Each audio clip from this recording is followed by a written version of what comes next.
নমস্কাৰ এই মুহূৰ্তত আপোনালোকক স্বাগতম জনাইছো আসাদুদ্দিন ওৱেইচিৰ ওপৰত যি আক্ৰমণৰ ঘটনা সংঘটিত হৈছিল তাক লৈ এই মুহূৰ্তত এখন নিৰ্বাচনী সভাত আসাদুদ্দিন ওৱেইচিৰ তৰফৰ পৰা মন্তব্য কৰা হৈছে ওৱেইচিয়ে কৈছে যে এগৰাকী ওৱেইচিক হত্যা কৰিলে 1 লাখ ওৱেইচিৰ সৃষ্টি হ'ব আৰু ইয়াৰ পাছতে এই সমগ্ৰ ঘটনাক লৈ আজি হৰব হৈ পৰিছে আসাদুদ্দিন ওৱেইচি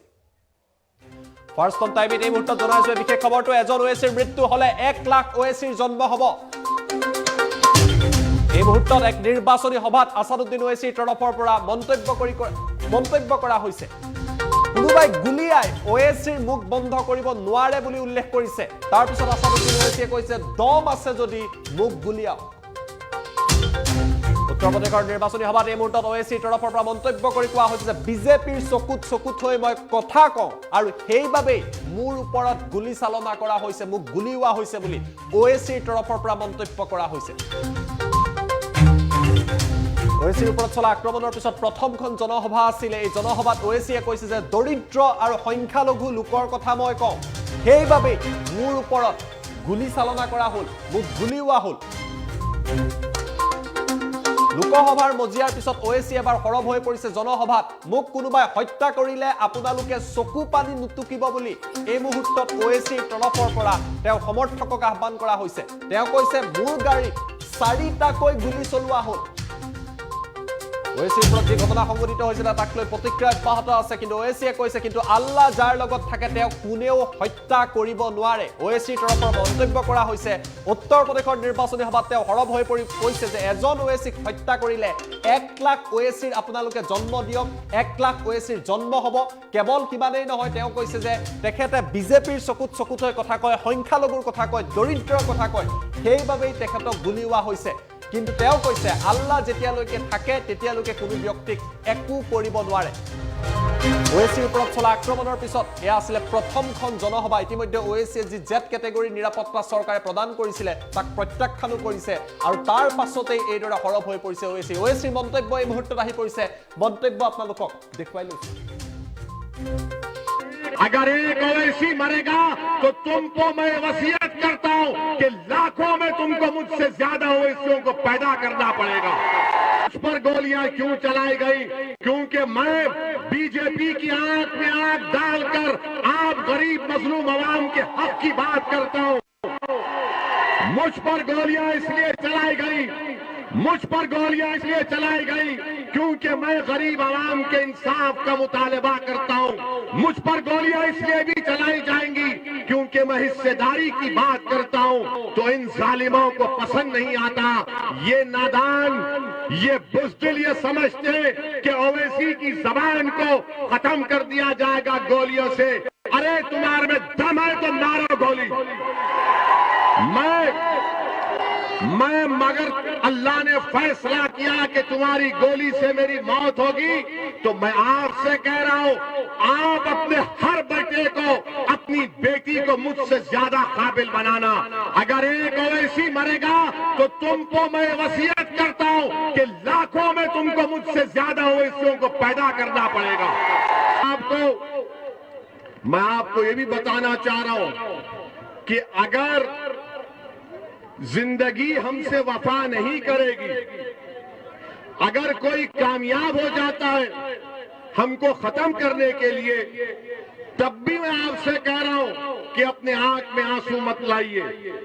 हां हमारी गाड़ी पर हमला हुआ 4 गोलियां उन 2 लोगों ने चलाई मगर अल्लाह जिसको बचाना चाहता उसकी कोई जान नहीं ले सकता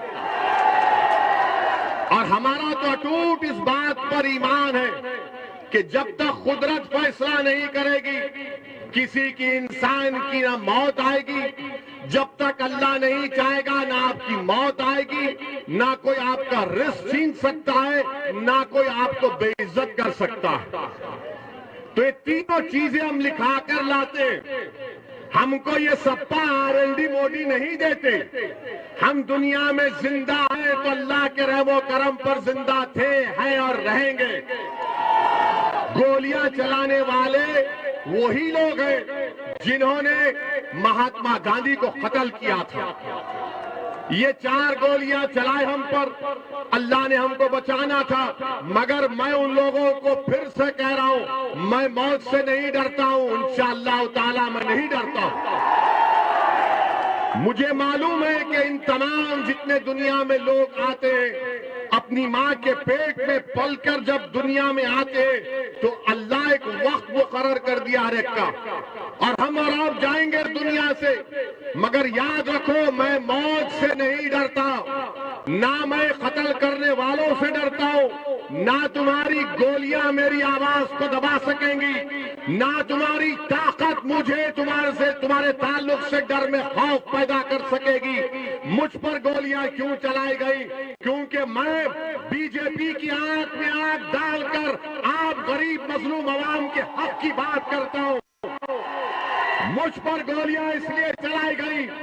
मुझ पर गोलियां इसलिए चलाई गई क्योंकि मैं गरीब आवाम के इंसाफ का मुतालबा करता हूं। मुझ पर गोलियां इसलिए भी चलाई जाएंगी क्योंकि मैं हिस्सेदारी की बात करता हूं। मैं संविधान के दायरे में रहकर जब ये बात करता हूं तो इन जालिमों को पसंद नहीं आता। ये नादान, ये बुज़दिल ये समझते हैं कि ओवैसी की जबान को खत्म कर दिया जाएगा गोलियों से। अरे तुम्हारे में दम है तो मारो गोली। मगर अल्लाह ने फैसला किया कि तुम्हारी गोली से मेरी मौत होगी, तो मैं आपसे कह रहा हूं,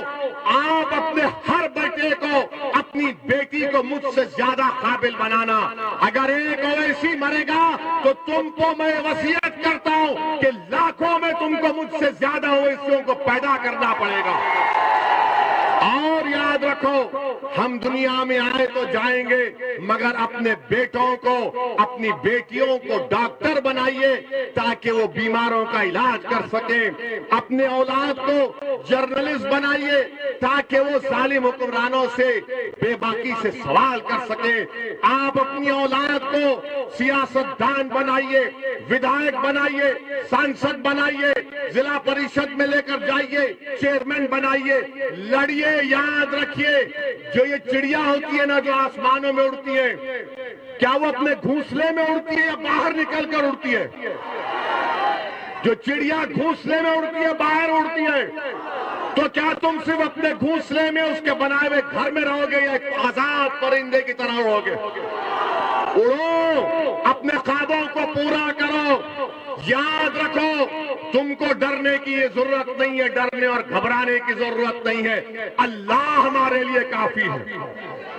अल्लाह हमारे लिए काफी है। मेरे अजीज दोस्तों और बुजुर्गों, मैं आपको जज्बात में लाने के लिए नहीं कह रहा हूं, मैं आपसे यह भी नहीं कह रहा हूं कि मेरे हाल पर तरस खाकर तुम मंजलिस के हक में वोट का इस्तेमाल करो। मैं, अल्लाह जानता है, मैं दिल की बात, मेरी सोच और फिक्र आपके सामने रख रहा हूं। कल मोदी सरकार ने कहा कि ओवैसी तुमको जेड कैटेगरी की सिक्योरिटी देते। हमारे अतराफ में कहा गया 10-10 बंदूक लेकर लोग खड़े रह जाएंगे। हमने कहा, हम जब से राजनीति में आए, हमने कभी सिक्योरिटी नहीं ली और ना कभी लेंगे, इंशाअल्लाह ताला नहीं लेंगे। क्योंकि मेरा मानना यह है कि छपरौली की विधानसभा के लोगों को अगर उनकी जान का तहफ्फुज़ होगा, आपको सुरक्षा मिलेगी तो मुझे भी सुरक्षा मिलेगी। अगर उत्तर प्रदेश के गरीब को, दलित को, अति पिछड़ा समाज को, उसकी जिंदगी को हिफाजत मिलेगी तो हमको मिलेगी। मोदी जी, योगी जी, याद रखिए, ओवैसी खान को, जुनैद को, इखलाक को, रकबर को अगर सुरक्षा नहीं देंगे तो क्या फायदा मेरी सुरक्षा का? क्या फायदा मेरी सुरक्षा का? इस देश में, इस प्रदेश में गरीबों को सुरक्षा की जरूरत है। और योगी आदित्यनाथ का बड़ा बुलंद बांग दावा कि हमने क्राइम को खत्म कर दिया। तुमने कौन सा क्राइम खत्म किया, हमको तो नजर नहीं आता। हमने कल पार्लियामेंट में खड़े होकर कह दिया कि हमको जेड कैटेगरी की सिक्योरिटी की जरूरत नहीं है। आप अल्पसंख्यक समाज के, भारत के गरीबों को, मुसलमानों को, दलितों को, जितने गरीब, कमजोर, पिछड़े, दबाए हुए, उनको एक कैटेगरी का शहरी बनाइए। आज ये तमाम समाज नीचे तक आ चुका है, जेड कैटेगरी में आ गया है। मुझे सिक्योरिटी की जरूरत नहीं है, मुझे हिस्सा चाहिए। मेरी लड़ाई हिस्सेदारी की है, मेरी लड़ाई हिस्सेदारी की है। चपरौली में स्कूल होना चाहिए, चपरौली में अस्पताल होना चाहिए, ये हमारी लड़ाई है। मेरी आपसे अपील है कि आप इस लड़ाई में, हिस्सेदारी की लड़ाई में हमारा साथ दीजिए।